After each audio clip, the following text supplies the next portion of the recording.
mirat mohan alap buddhyang rachant banita binod sahang jauban beh kram knik kundala bachitra mandir subant bastra इत्यंत माया व्यापितं हे अच्युत शरण संत नानक भो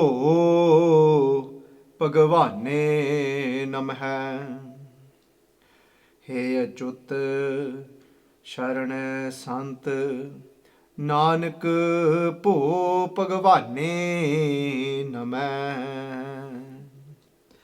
वाहिगुरु जी का खालसा वाहिगुरु जी की फतेह। So Sangat ji, this is the 7th part to Salok Sehaskriti Katha. Satguru ji Guru Arjan Dev ji Paatshah ji's Bani. In today's this 11th Salok, Guru Arjan Dev ji Maharaj ji saying to us that mirtak mohan, and the word mirta means to die. Mirta means somebody that is dying. Guru Arjan Dev ji saying kende mirta mohan. Mirta can also mean, if we literally look at it, means somebody that is actually dead. Kende mirta mohan. Paatshah ji saying there's people that are living within this world, but they're actually dead. But where their body is concerned, where their senses are concerned, they're still all working. They've got breath in this body. When you look at them from a worldly perspective, if you look at them from a scientific perspective, if you ask anyone, everyone will say, no, they're not dead. They're alive. Ye ta jiunde ne, mare thodi ne. But Satguru ji kende, but Paatshah ji is saying to us, kende, but actually, kende, people that are stuck in this more, stuck in this attachment to this world. They said, who is it that is stuck in the attachment of this illusionary world, this temporary world? Everything that is temporary, having attachment for that, this is what is it that is causing that? Kende, alapa buddhyang. Alapa means something small, something less, a small quantity of something. And what are they talking about? Buddhyang. Buddhyang means our buddhi, buddhi meaning our intellect. They said those can look at it in both ways. Can look at it in that way, where Paatshah ji saying, kede jede kende muh vich fase ne, kende ona di asal vich kende buddhi hi badi choti je. Guru Paatshah, Guru Arjan Dev ji Paatshah saying, kende actually, kende their understanding, their intellect is very shallow. Those that get caught up in attachment, they said they're not living, they're actually dead. Kende they're dying in this attachment. And what does Guru Paatshah ji mean here? Because when Paatshah ji talks about the buddhi, it's important for us to understand what buddhi means. Buddhi is something, when the buddhi, the intellect, what it does, it comes and it tries to make decisions. It works things out. So it looks at something and then it tries to understand it, tries to work it out. And from trying to understand something, and then it comes to the buddhi's job, it comes to a nirana, it comes to an actual decision. It decides, the buddhi decides, am I going to go left or am I going to go right? The buddhi understands how a component works. And from how that works, it then operates that. It comes to a conclusion of how something works. And then the biggest thing for us to be able to understand and to come to a nirana and decision over is something permanent or is something impermanent. That is what this buddhi's biggest job is to understand. Ke asal vich sach kiya ke jhoot kiya. What is the truth and what is false? False is everything that is going to come to an end one day. The truth is that is never going to come to an end. the truth is that hasn't got a beginning. But mithya, false, is that has got a beginning and has got an end as well, that is going to come to an end. So Pachaji is saying, but those that do not understand that actually get attached to something that is temporary, which means they are setting themselves up for failure. They are setting themselves up for this. Their emotional well-being will be then in danger, because when we try and hold on to something that we cannot hold on to, it's not possible to hold on to. Bhagat Kabir ji, they explain to us, Bhagat Kabir ji, they say to us, kende eho jo duniya, kende, you know this world, eho jo duniya sheher mela, kende, this whole world, Bhagat Kabir ji saying, is like a sheher mela.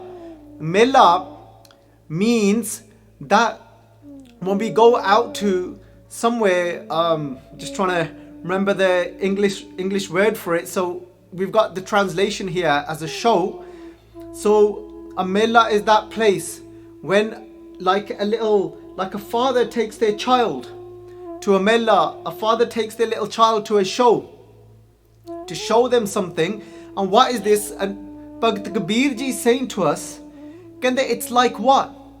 Kende, it's like that. Kende, you think it's real, but when you're watching a magic show, you're watching an illusionist, it's so good at what he does. And sometimes, you know, I think about a year ago, I went through this phase of watching this magic show, and or if it's Britain's Got Talent or something, and then they sometimes have some magicians on there, and some of them, they blow your mind. The type of card tricks they do, and the type of illusions that they create, and you're just thinking, oh my God, how did they do that? So, but Pachaji is saying, just like you're watching that magic show and you're thinking, whoa, and for that moment you think, no, there's no way, there's no way possible, that could be a trick, that is real, there's no way, how could he have done that? And in that same way, Bhagat Kabir ji they said, but this whole entire world. But what we've got to remember, keep in mind, is within this world is not just, when we think world, let's not just think the creation, let's not just think the trees, let's not just think the sky, the things that are around us, let's not just think the houses, the bricks, the cement, they've all come from the earth. But that means the people that we have love with as well, which means our parents, our siblings, our partners, our children, our friends, everyone. And not forgetting, there's one thing we often forget, that's this body as well.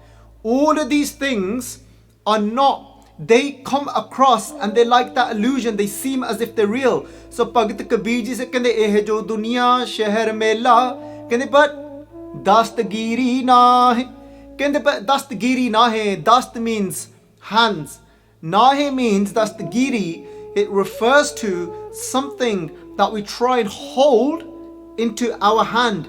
Giri means we try and grasp hold of something. So they're saying, it's this world, isn't that something that you can hold on to? Meaning, it doesn't matter how much we try and hold on to those parents that we've got so much unconditional love for, and they've cared for us, they've nurtured us, they've been there for our difficult times. Even if our marriage has fallen apart, it hasn't worked out, but those parents have always been there. They've never turned their back. They've always embraced us. They've opened the doors to their house for us. And I know that not everybody may be able to relate to that, because everyone's life situations are different.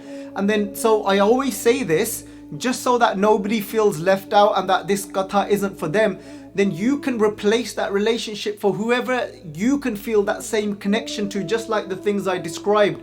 For you, it may be just a friend. For some people, that for them is a pet. That could be a dog for them. Like they say a dog is their best friend. And a dog is a friend for life. Some people say that dog will always be loyal to you. So whoever you can relate that to. And there's those parents that where those doors are constantly open for you, no matter how difficult things get. You may have started to experience You may be going through a mental health issue where you're not the same person anymore, but your parents still treat you and give you that same love as a little child. My father was just telling me, I think it was just about 2 days ago, and he said, Beta, saying, oh my child, he goes, you know, Beta, he goes, even when I went back to India, and he said, son, even when I turned 60, he goes, my mother would sit down in front of me, and my bibi, my daddy, and when she was about 85 at that time, or even near enough 90, she would sit, and my dad said, he goes, Beta, she would sit in front of me and say to me that you're still, it doesn't matter.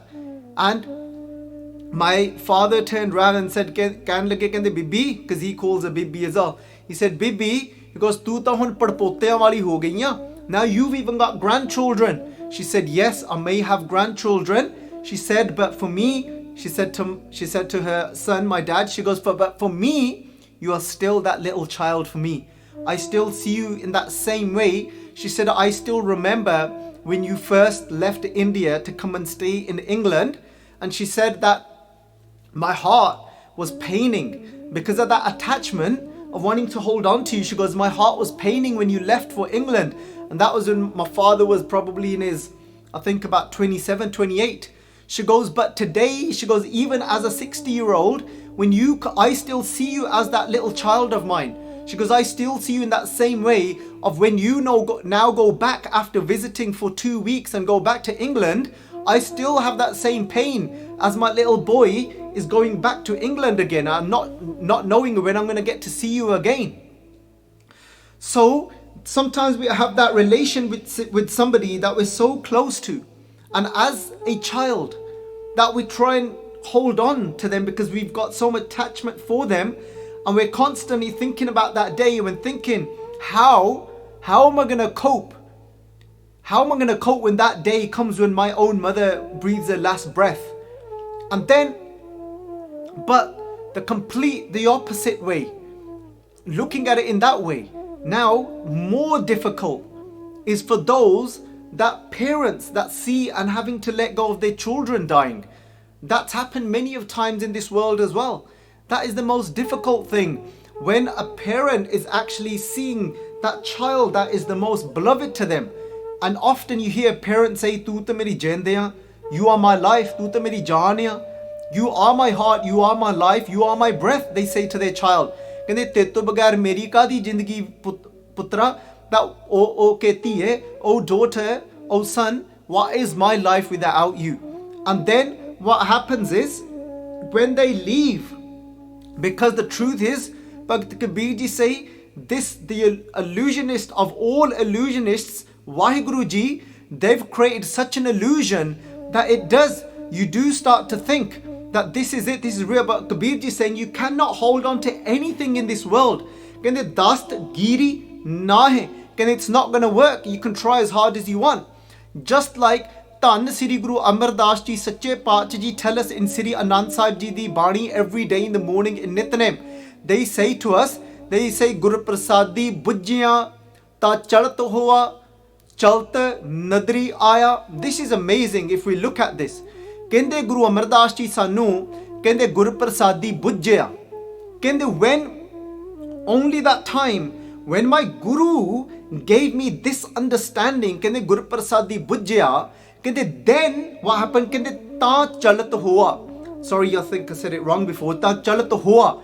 Kehinde now it's become a show for me. It was always a show. It's not that it wasn't a show before this life. Show it in that way that it's not permanent, and we actually saw it like that. But then it's now become a show for me. What does that mean? Because the truth is, until I don't click that in my head, that I don't live in that way, I don't live detached, and we have to work at becoming attached. We can but we can only become detached by becoming attached to the truth, which is Vaheguru ji that sits inside of us.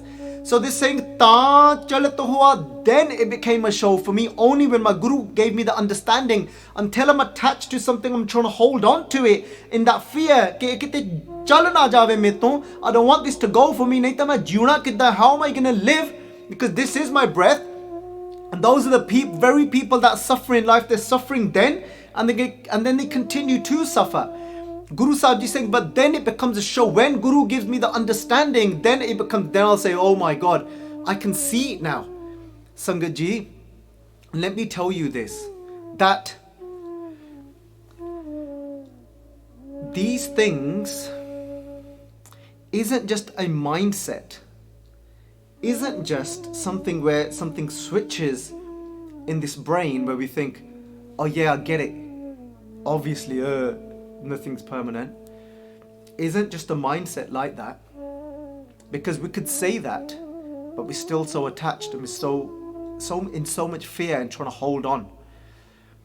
But there's an avastha, there's a state of mind where you reach that sometimes Satguruji, even though this is all inside, it is an internal, when Guru Sahib Ji says understanding, not just like, oh, guess what, everyone's gonna die one day. Look, yes, like I always say this, that's for us, we will say that's the obvious. But this understanding is an avastha where it just something clicks inside and it becomes your knowledge. You can start to see the game. You start to feel separate. You start to feel like this witness that is witnessing actually a game. And there's times when Satguruji gives a little chalki, just Guru Sahib Ji will show sometimes, even through, I know that this game isn't based on just on these senses, but the Guru Sahib Ji sometimes will show us through these senses as well, and give you that little insight and then take it back again.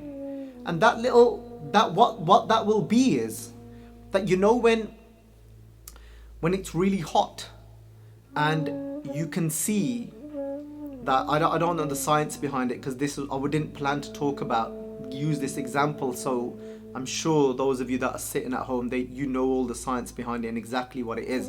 I'm a Buddhu Banda here, so Buddhu meaning I'm not very educated.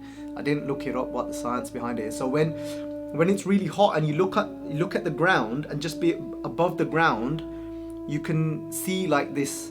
It's like this little like waves, but they're clear waves. So it's not a form. It's nothing formed, but it's like this clear little waves that are coming off the ground. And I'm sure you lot are thinking, yeah, we know what that is. So I can just tell you physically, because I'm an Anapad Banda, an uneducated person, that when you physically see that. So Satguruji Patji say that, you know, Satguruji gives us sometimes this insight. Do you know when we say that this world is just like a dream, this world is like a mirage. So mirage is like when you can see, like when it's so hot and on that sun it's shining and it looks like it's water. It's actually not water, and then you can see like these wave types just at the top. Sangaji, without any heat, without anything. Sometimes Waheguruji, when your avastha, when your state of mind, when you get that understanding, you start to realize this is a game and you start to become detached. Waheguruji actually shows you the world to be like that, where you're not seeing everything as a physical, everything formed as we see. You know, sometimes somebody depicts a ghost, and not a real picture or anything like that, but just somebody's like manokalpana. Manokalpana means from their imagination they depict like a ghost, which is like very illusionary, meaning like very not a solid formed image. So and this actually Waheguruji sometimes shows you that ta chalat hua, you actually see everything like that. This is without any heat. You could be sitting inside, everything becomes wavy, and it's not a defect in your eyes, because your eyes could be 20/20 vision and everything goes back to normal after a while. But when you're in this avastha, in that state of mind, you actually start to see everything, that this isn't actually what I thought it was. What these senses actually fool us. Ask an owl. An owl will never win in an argument. You try and tell the owl that in the day it's day, the owl will tell you no, it's night. Even the dog, the way it perceives this world isn't the way we perceive this world. It sees the world differently. The way a snake perceives the world. Everyone senses this world in a different dimension, different way. Sometimes the Waheguruji can give you that little insight and show you that this isn't actually what you think it is. This is an illusion. And you actually start seeing it for an illusion, for what it actually is. And you realize, wow, that I'm actually not this what I thought I was. This isn't what I thought it was. And you start to realize this is just temporary. Then Sadhguruji saying that Guru Prasadi Bujya Tan Chalt Hua Chalt Nadriyaya. They said you'll realize when you see it. Until you don't see it, it's real for you. And what's real for you, you don't want to let go of it. So Sadhguruji Pach saying that's no way of living. You're actually dying. They said forget dying, you're dead. If you're living in that fear of losing something, of holding on to something. Then Pachaji is saying to us, mirat mohan alap buddhyang rachant banita binod sahang. So no, Sangatji, that I did say yesterday that I will go through what it means to how we form a habit and what it means to be in a habit, how to break a habit, and then I could go in deeper into that, how a habit becomes an addiction, what's the difference between a habit and addiction, and then how to recognize that, how to break a cycle. It's a lot easier to break a cycle of a habit than it is of a addiction. And then I said I would go through the whole lecture, but Sangatji, and I know this is bad what I'm going to do now, but because I did say that, but I'm going to continue now with the Saloks, and I will have to make a separate video for that, which is separate to the actual Saloks themselves. And I know somebody even sent a comment on our Instagram. It might have been my personal, or it might have been on the actual Basics of Sikhi Instagram, to say I'll be looking forward to that. So I'm not sure when it will be, maybe in the next couple of weeks. I will try and get that video done at some point. So I'm going to continue with these sloks for now though. Then Pachaji saying to us, Rachant Banita Binod Sahang. The other way to look at Buddhyang, that alap Buddhyang, that thodi mata, that being having a very shallow understanding. So one is between the truth and what is impermanent, and the other is when out of attachment, we end up, our intellect becomes very shallow, meaning then we end up doing pap, we end up committing sin. We're not able to recognize what is a changa karam and a mara karam, a good deed and a bad deed. So a good action and a lowly action. So then from more, it makes us do those type of things, because then it reduces our intellect. So somebody might be very intellect in the sense of, somebody could be a great doctor, a surgeon, could be super intelligent in that way, but if it doesn't matter, once they're taken over by more, it will affect their intellect in the way it starts to discern and the way it starts to actually come to decisions of life and deciding of what to do when somebody is stuck. More is that when we treat our own child different to the next door neighbor child. We see these two children, obviously we've got a certain duty towards our child, and we can't have right over a next door neighbor's child because that's their duty. It could get very complicated, and it could get legally very complicated. What I mean by that is, the both of those two bachche come running into the house. Both of them have come into your house, and then both of them are as dirty as each other, but you cringe because they've been playing football, they got mud all over them, and I've used these examples before in Slok Mala Nova, but both of them come into the house, and they treat your house, their children, they treat your house equally, and they don't see no difference, they see no farq like that. So they've come into your house, but not out of, I know nowadays you've got to be very careful in how you treat somebody's child, because it could be taken the wrong way. So yes, there's all those precautions you've got to take, but in the same breath, if you end up cringing and without even a thought, and there's no issue, you're close to the next door neighbors, there's no issues in that sense, and they would be happy for you to care for them, but you cringe from inside, and you naturally embrace your child, you clean your child, but you think, I don't want to touch them because they're dirty, but you've touched all the mud off your child. That would be attachment. Of attachment, then what it makes you do, it makes you discriminate and treat people differently, others differently. Unno kende sangat ji more. So that is more as well, when we discriminate, treat somebody differently, and more is that as well when we're in fear of losing something as well. So there's many modes of more, and then what it reduces our intellect.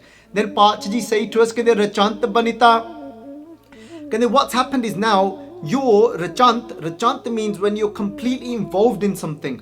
So life is for us to be fully involved, but not being entangled in it. So fully involved but not being fully entangled in it. But rachant means when we get entangled in something, we get caught up in it. Everything about that relationship affects me. Their mood now, if they say something to me in one little way, banita by the way means partner. So it's talking about here, it literally means your wife. It translates in Punjabi to your voti. But here, so rachant means when you're completely entangled in that relationship, and every little thing, it actually affects you. So if they say one little gal to you, one little thing to you, you actually let it affect your mood. You're up and down like a yo-yo. So it's not that you're fully involved, but you're fully entangled. Involved, the difference between being involved is you're enjoying that relationship with your partner in every aspect, but it doesn't affect you. If something happens, if you end up in a little disagreement about something, it doesn't take you away from being joyful from inside. You remain stable, but entangled means you don't remain stable. That things that happen, a little disagreement happens and you come right tumbling down and you start to feel pain and sorrow. That's the difference in being. So life is to be involved in but not to be entangled in. So Pach kende rachant banita binod sahang.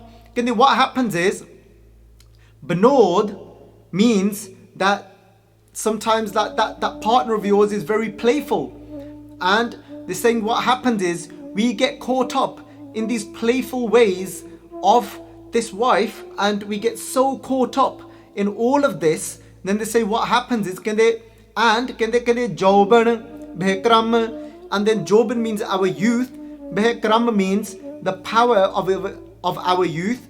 We're so attached and get caught up in all of these things, in these playful and pleasurous times with our partners of our youth, and the strength and the power that we've got when we've got our youth. And then we're so caught up in the attachment of what kanik means gold, kundale means round earrings, big round earrings. And they're so basically just meaning that these things that you adorn yourself up, you're so caught up in all of these things, you're so attached to them. Attached to, for example, your earrings, or it could be makeup or whatever it is for you, how you adorn yourself, and being attached to that means then you can't then actually show yourself to society. You can't go out without those things because you feel ashamed. And then when you lose these things, you actually feel sorrow. So then Pachikande Bachittar Mandar, and also Bachittar's got so many different arts, so many different translations, but I'm not going to go through all of them because it's translated, I think, about at least four ways Bachittar can be translated. But here, Bachittar meaning something that is wondrous. So you look at your house and you're like, wow. And sometimes that happens. So for example, we get something done to a house and we get a house decorated and we just can't stop looking at it. I'm not saying don't enjoy your house, but sometimes we just become so taken over it, we can't take our eyes off it. We're just like, hi mera ghar, hi inna sona, look at it, look at our lounge, look at the new wallpaper, look at it's just completely, we're just in awe of it. But so it's completely taken over our mind. The mandirs, the houses, there's sobant bastra. Bastra means clothes, and then the beautiful clothes attached to them. We're entangled with the way we look, the way we dress, and then we have to look a certain way to go to certain places. And then what's such and such gonna say if I don't wear these clothes, because I've got this reputation to hold up to. And then Ityant Maya Vyapatang Pach is saying kende Atyant kende, in this way Maya, this illusionary world, kende Vyapatang, has overtaken us, has overcome us, meaning that in this way, through all these different ways, Maya has lured us, and it's got us basically, and we're completely under control of it. And you won't be able to relate to all of these things, but there'll be things in this that you'll very easily be able to relate to. Pach kende he achot sharan sant. Guru Arjan Dev Ji Pach kende he achot. Achot means something that is immovable, something that is stable. So this, what we've just been talking about, is a life like a roller coaster. But what we're looking for is stability. Guru Arjan Dev Ji saying, where are we going to find that stability? In the Sharana Sant, they said we're going to find that here, Achut. Achut is referring to Vaheguru Ji, the one that is immovable, unchanging, stable. And we're saying, hey, stable Vaheguru Ji. And then we're saying Sharana Sant. Now Guru Arjan Dev Ji Pach is saying that where are we going to find that stability, if coming away from the literal arth, but giving you the arth of what it actually saying to us. It's saying to find that stability, we find it in the sanctuary of the saints, the saints of God. That's where we find that stability. Those that are actually already found that sahaj, have already found that stability, we find it when we're amongst those, not of those that are a mess themselves. Kende po Bhagavane Namah. Kende po means hey Vaheguru Ji, Bhagavane, hey Vaheguru Ji, you that is so stable, that is what I'm looking for, is that stability. Kende Namah, you the one that is so stable, hey Vaheguru Ji, kende Namah, I bow down to you, Guru Arjan Dev Ji Pach Ji saying.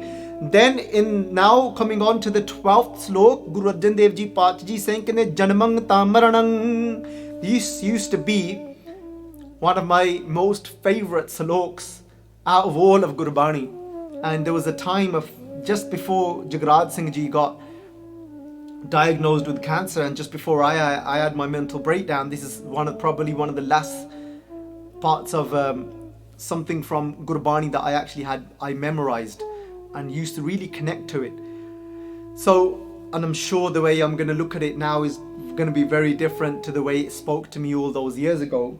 So here, Guru Sahib Ji, Guru Arjan Dev Ji Pach, kende Janmang Tamaranang. So over here, Guru Arjan Dev Ji Pach is talking to us about what? So it's very similar to the whole yin and yang concept. The whole thing of this is Pa doe param pulaniya.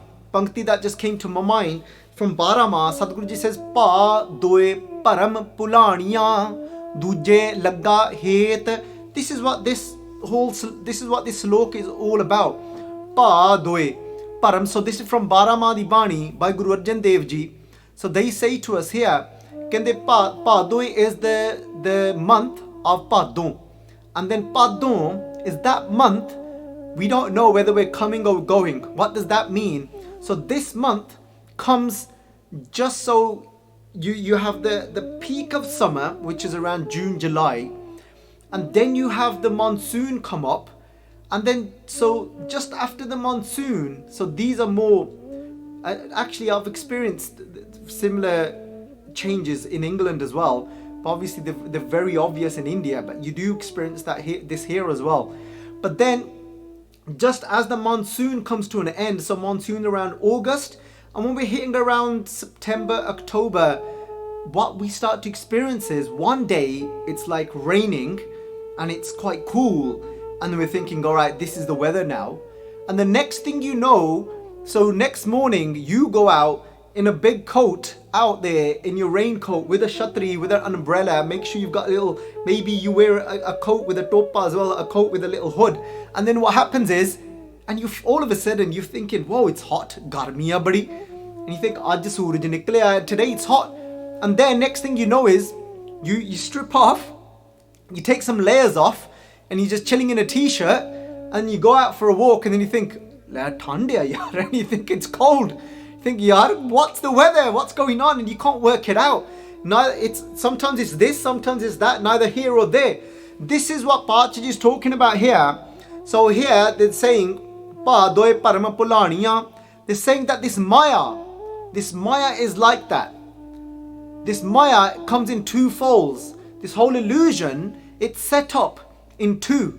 That's what Maya means. Maya means where there is two. And obviously we know that everything comes from that one. The illusion is this. The illusion makes us see two, makes us think that there's two.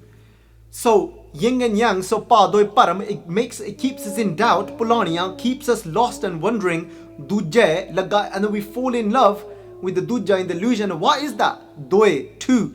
So we only appreciate the light. Why? Because we experience the dark. We experience it getting dark. But actually, all it is, it's the way the whole earth is turning, and then the way it's then how the positions change of how now the sun is actually hitting the earth. So actually the sun remains the same, but as the whole earth is rotating, we experience it differently. So we experience dark and we experience light. So we only appreciate the light, we only think, oh wow, it's light now, because we experience the dark. If the dark didn't happen, if we didn't experience the darkness, when the sun isn't hitting that part of the Tarti, that part of the earth, then what happens is, Sangatji, is that then if we didn't experience darkness, we wouldn't value the light, because it would just be light, there'd only be one. So Maya is two.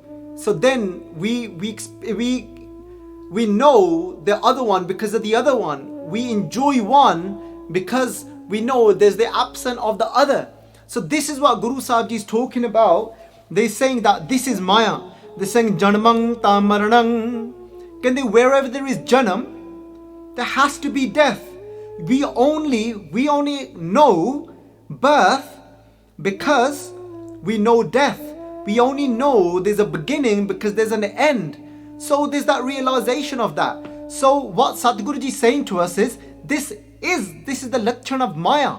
This is actually the signs of illusion. So they said, so for you, this is how it's all created and made. So they said, we need to come into that understanding. This is what it means to actually have that true knowledge and that divine knowledge.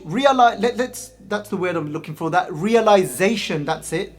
The word I was looking for all that time, because when we say knowledge, even though knowledge can mean knowing, but because of the connotation that word holds, we'll end up start thinking intellectual. No. So realization is that this is the play of Maya, that wherever there is birth, there will be death. We can't expect to have only light and not have dark. We can't expect to have day and not have night. We only know day because we know night. We can't expect to have Janam and have no death. So we all accept Janam, we all accept birth, but we struggle to accept death. But Sadhguruji is saying it's just they're both just two different sides of the same coin. That's what Maya is. You can't have one without the other. When we have that realization, just like we receive and we accept birth and we embrace birth, in that same way we will start to embrace death as well, because we'll have that realization and we'll come to understand that there cannot be birth without death. So Janamang Tamaranang, so Sangaji, just like there is birth, it is inevitable that there will always be death. And saying in that same way, Harkang Tasogam, why do we appreciate Hark? Why do we appreciate being joyful? We only appreciate joy because we know in the absence of joy, there exists something called sorrow. So how do we know sorrow? We know sorrow because something called joy exists. In the absence of sorrow, there is joy. So we only appreciate joy if there was only joy and there wasn't the opposite side to joy, which is sorrow. Then we wouldn't value that joy. We wouldn't even know it to be joy, because that's just what it would be. Joy only exists because sorrow exists. So what is hark and sokh? So Satguruji is saying, you can't expect, this is the lecture of Maya. This is actually the signs of Maya.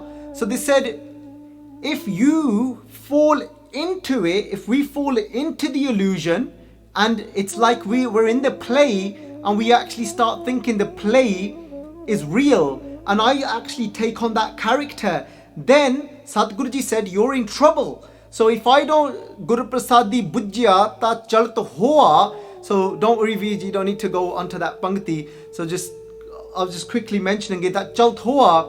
This is that if now you've understood the game, then there is no hark for you, there is no sog for you.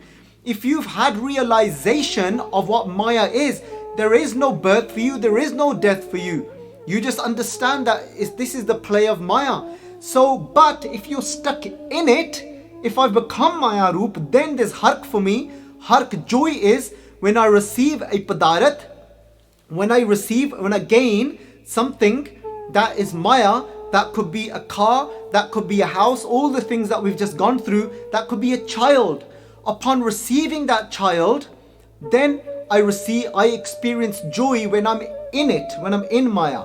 And then what happens is, if I'm in joy, if I've come from here and I've gone up there, then Guru Sahib Ji says, you're in trouble now. Now it's inevitable that because Maya doesn't remain, because Maya changes. So for example, now it was a child that brought you that joy.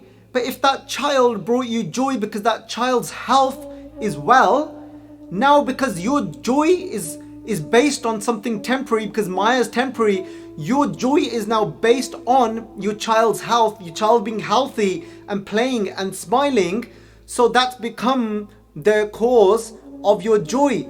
But if the cause of your joy is Maya, then there will be sog, there will be sorrow. The moment your child gets ill, your state of mind goes not stable, not in the middle. It goes from there to there.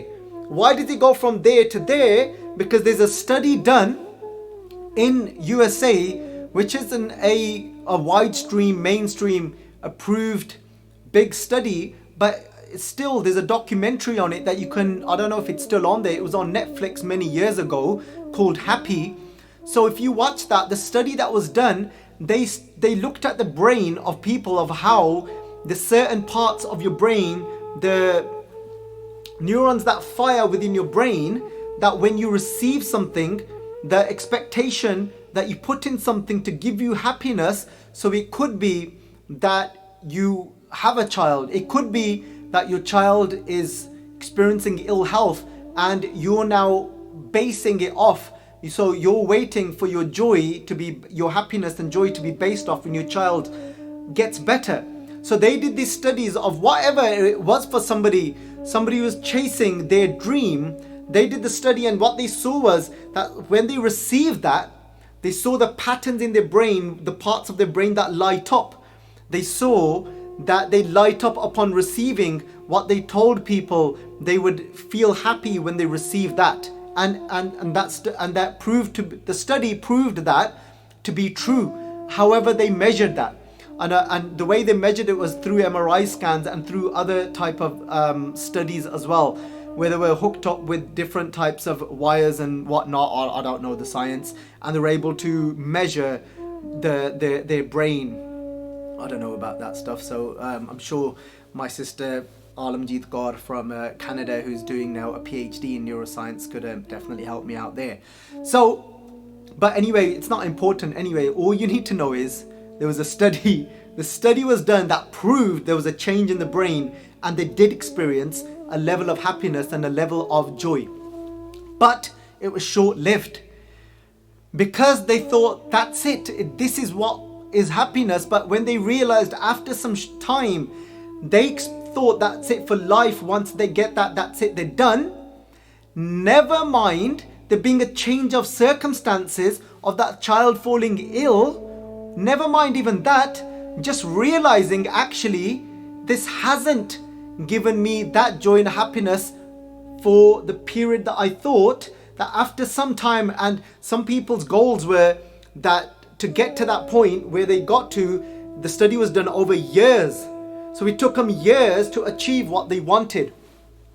And after years of seeing the patterns change in their brain when they received it, and they thought then that would last. Some of them thought forever, and some of them thought at least for a good few years, because that was only for a certain age for them, that they wanted to have a boat and they wanted to live a certain lifestyle for somebody.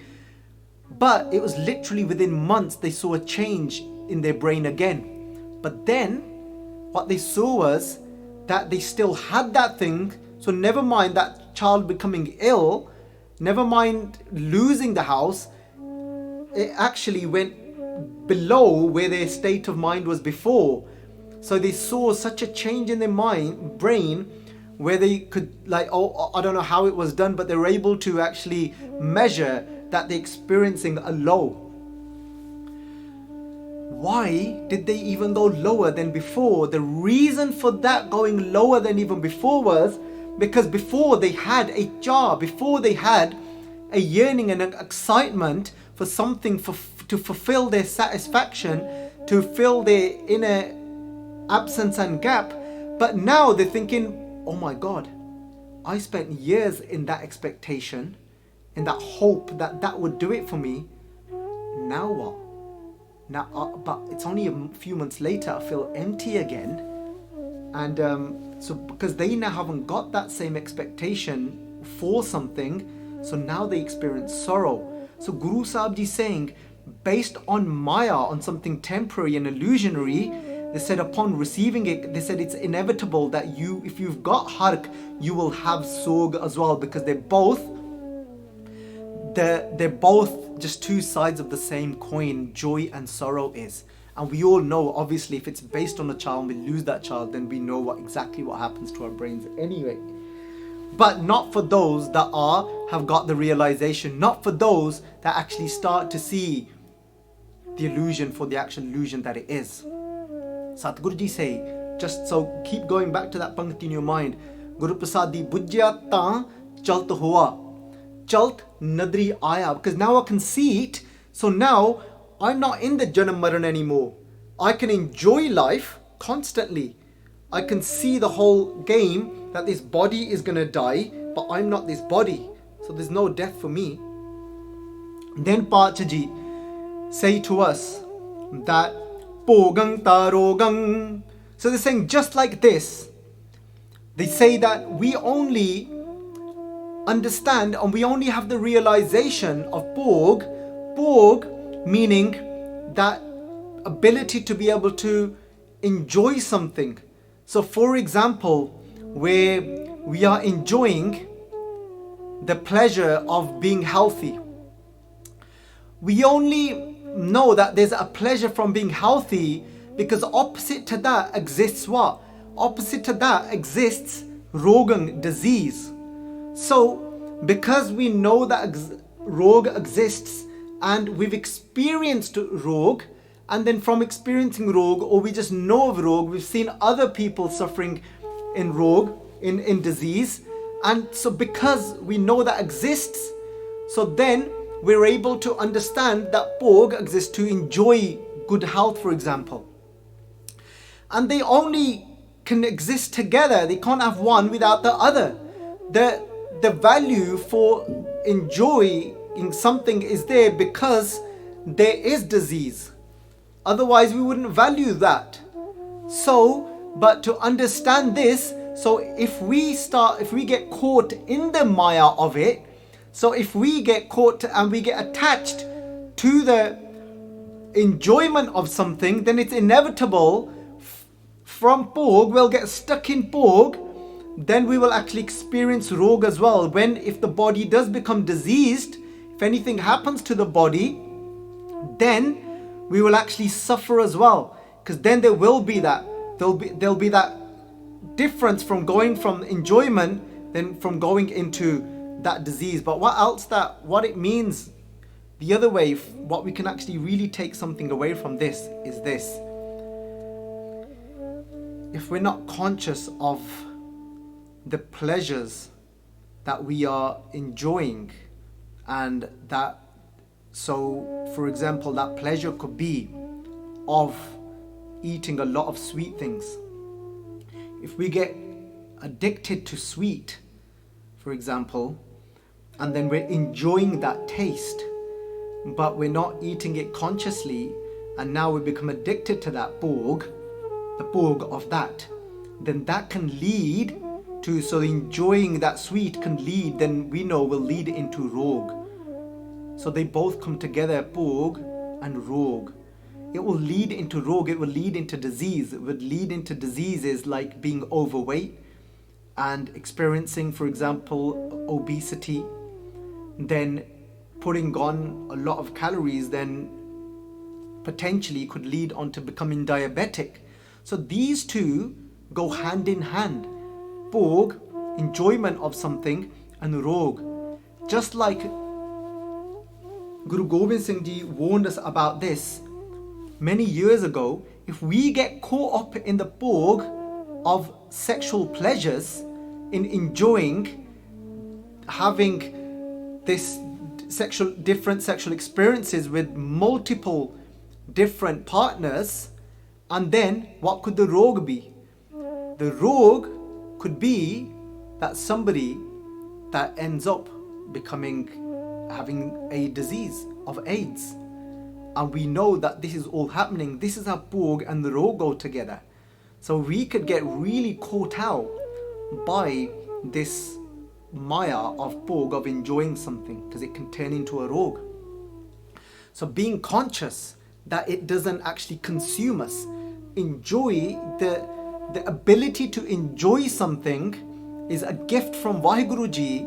That Guru Nanak Dev Ji said, Vismad Bhog.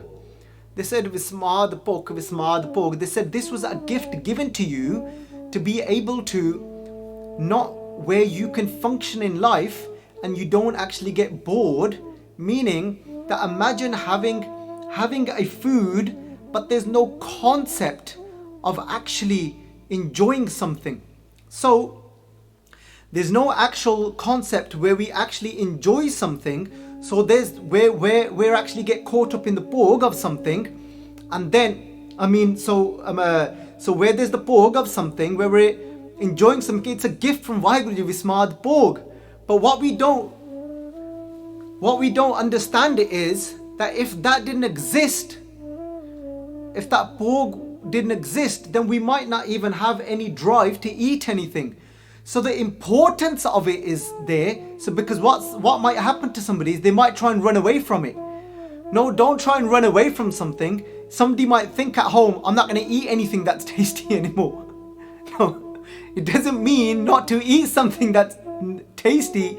It just means not to get caught up in it. So yes, enjoy it because it's a gift, but be conscious of it. So Pach is saying Bhogang Taurogang.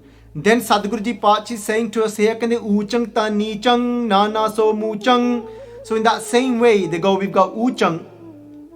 We got somebody that might be enjoying. So we only know of somebody has that pleasure of enjoying that, of having Uchang being high, meaning experience something high only exists. We only know it to be high because something low exists as well. So just like somebody might be experiencing that, having a high status, a high state of mind, high status as a job, but they only know that because somebody is at a lower status, and because there's different positions and statuses in fields of work. So, but if you've got to always keep in mind that exists, because that is, then you don't know about life tomorrow.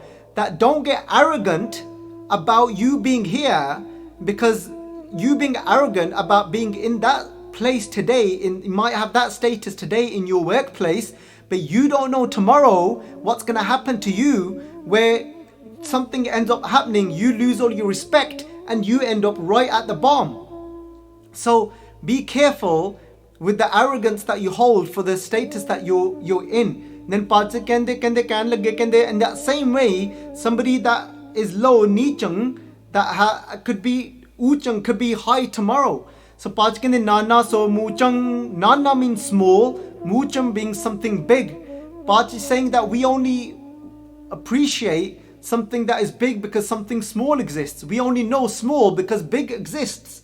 So in that same way, there might be a tree that's really small, but then there's a tree that's really big.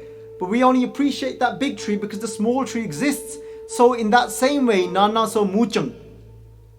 So Sangaji, so Pachaji saying that we've got to be careful in our own self as well, that nana so muchang, that today we might have something very little in our life, but there could be a time in our life when we've got a lot more in life. But those that have got a lot in life, they should always keep in mind, this is just maya. I could lose all of this and I might end up with less in my life. I've got a lot muchang, I've got a lot of money today, but tomorrow I might end up with only a little bit of money. So I've got to be very conscious of this. And then Sadhguruji Pachaji, then they say to us, Kende Rajang Tamanang. Rajang means when you've got power. If you've got power, with power can come what? There's many ways of translating this. One way I looked at this was Rajang. If you've got power, you've got control over a large amount of people. That could be in your workplace, in your company. You could have power in a way that you're a popular, famous YouTuber and you've got power with your words over a lot of people. You may have power in the way of like the way Hitler had power. Many people have got power in different ways, some in a positive way, some in a negative way, some physically. And with that, tamanang, this is with that, what comes with that is honor. You get a lot of honor with that. This is, but what tends to happen is from that power, you get a lot of honor from people. This is, but when you've got a lot of honor, to uphold honor could be very difficult. They said, so that could turn into then abhimanang, that could turn into pride.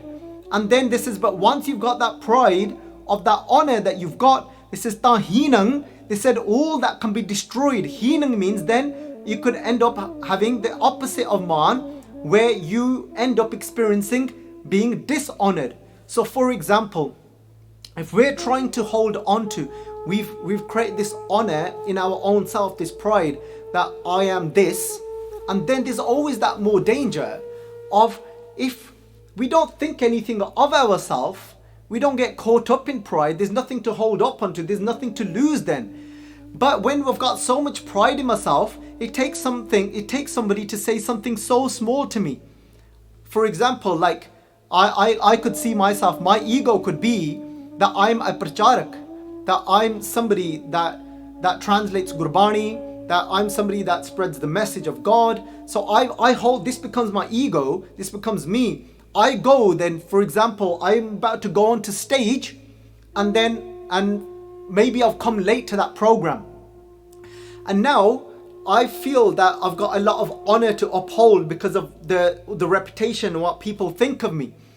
And because of that, and the person, the stage secretary, is then actually announcing me on. And as they're announcing me on, they'll say that these pracharaks, I don't know what they think of themselves. They turn up late and and don't even care. And because I'm thinking, oh my God, how dare he say that? That doesn't he know I've got an honor to uphold? Doesn't he know the respect that I've got amongst people? And then I feel completely humiliated and I feel that I've been dishonored now.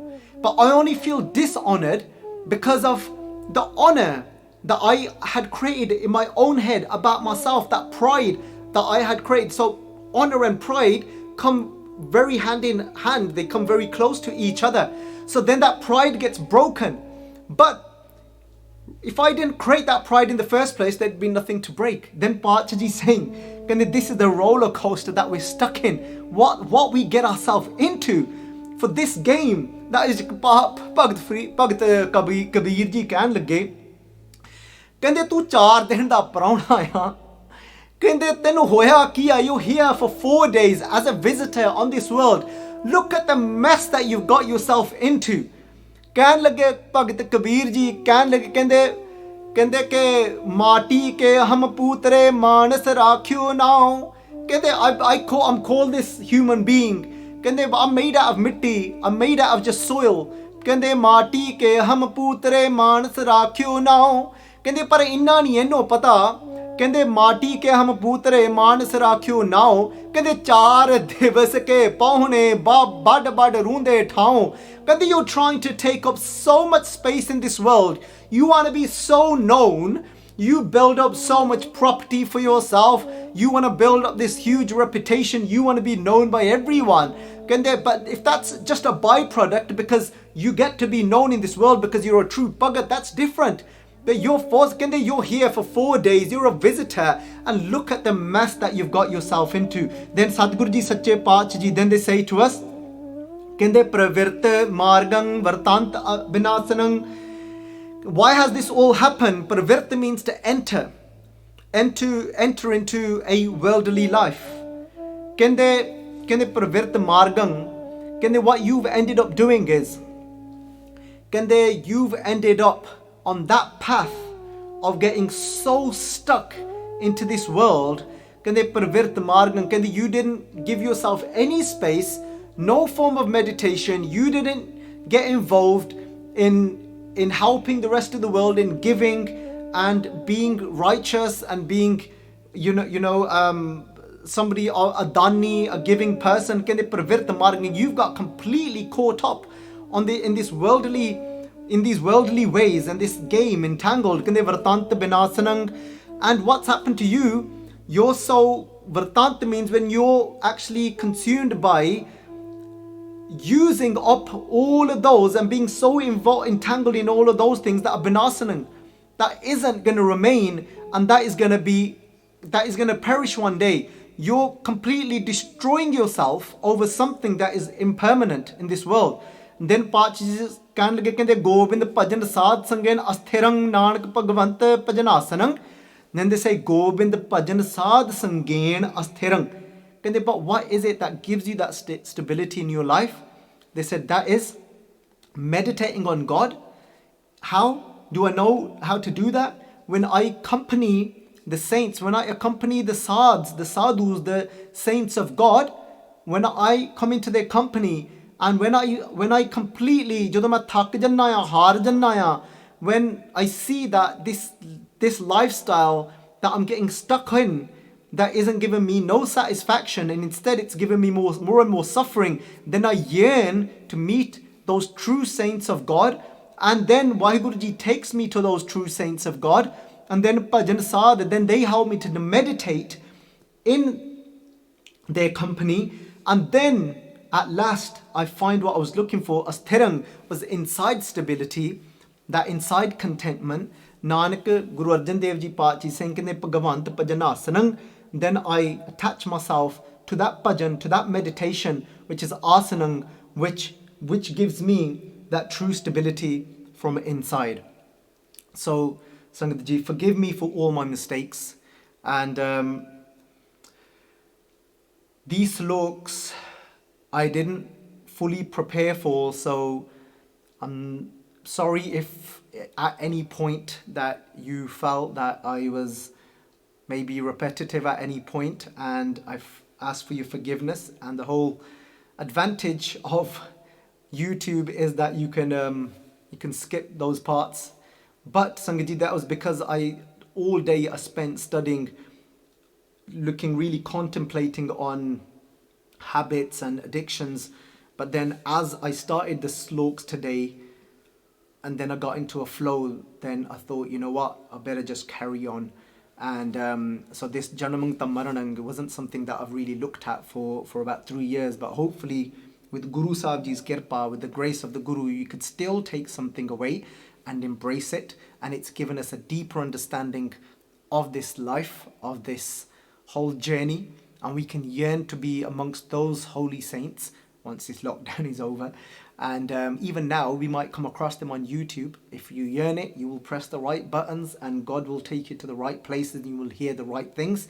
You watching this, not that I'm the saint, but the words that you're hearing are of the saint of all saints, is the sadhu of all sadhus, which is Guru Granth Sahib Ji. So these words are healing words, and may Guru Sahib Ji bless us all to be able to embrace the Guru's message, and for us to realize this illusion, and for us to realize this magic show, and for us to be able to become that witness and enjoy everything, but without getting entangled. So इतनी एक बेनती है प्रवान, एक नहीं पर अनेक कई गलतियां हो गई हन, अनजान बच्चा समझ के बख्श देना। सो आओ प्यारियो सारे राल मिल के गाज वाज के बुलाइए फतेह। वाहिगुरु जी का खालसा, वाहिगुरु जी की फतेह।